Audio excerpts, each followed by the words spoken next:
So an interesting thing happened to me today. I received a phone call from a pollster. This whole, when they talk about the polls and people get called apparently, and everyone's always scrutinizing and suspicious of these polls. People are always like, well, who are these poll people? Who are they calling? No one ever calls me. Well, guess what? I got called. Normally, I don't answer strange phone calls. However, I was in the middle of an insurance claim, so I was expecting a phone call from a random number. So I answered it. Happens to be some surveyor or the person calling to do a survey. The dude could barely speak English, but he was asking very specific questions, and it's related. Vicente Gonzalez or Democrats are paying for this because that's where it was leaning towards. He's asking a bunch of questions about Vicente Gonzalez, who's running for re-election U.S. Congress again, and his opponent is a gentleman named Eric Flores. So these are Mexicanos in South Texas, and they're asking me questions about the border, specific questions. And again, if it's not Vicente Gonzalez or Democrats looking into this, it's opposition to see, well, where can we attack him most effectively? And it took forever. I'm not even lying when this dude told me we're almost done maybe a dozen times.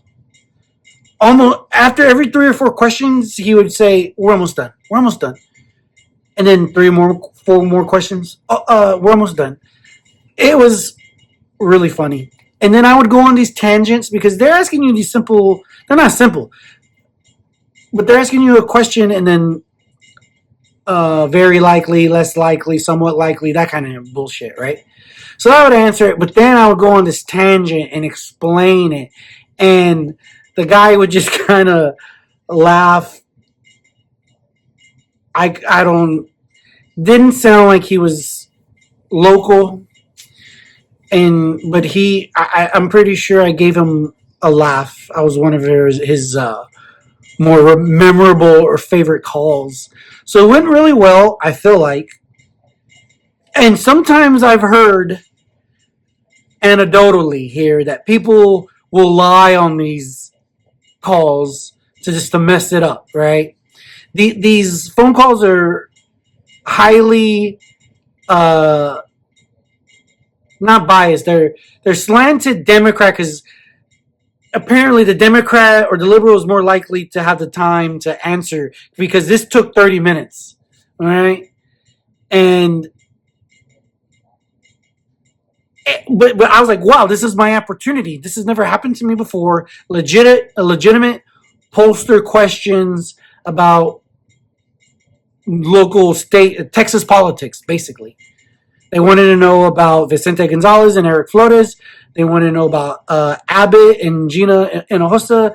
They wanted to know about Ken Paxton versus James Tallarico. All the questions. And I was happy to let them know. I told him I was Latino, white, Hispanic, Republican. But I feel I was pretty nice on Vicente Gonzalez. It's funny how he has on his own sign, it says, the right kind of Democrat. What does that even mean? I'll tell you what it means. It means he's not crazy. It means he doesn't want girls having to play with boys. You know what I'm saying? But he can't even say it, or else they'll throw him out of his party. What he should have done is run as an independent. And if his constituents actually give a damn or like him, they'll vote for him. But I think Eric Flores is going to win. Calling it now. We'll check come election day, see if I'm right or wrong. But I did some civic duty today and answered a survey and a poll. How about that, folks at home? Let me know how you feel. Actually, don't. I don't want to hear about your politics. This isn't even about a political diatribe outburst. I'm just documenting the fact that I did a pollster called me today and I gave them my 2 cents. So until the next time, stay tuned. Jamin's Daily. Like, share, subscribe. We're almost there to 1,000 subscribers, folks. So please make it happen.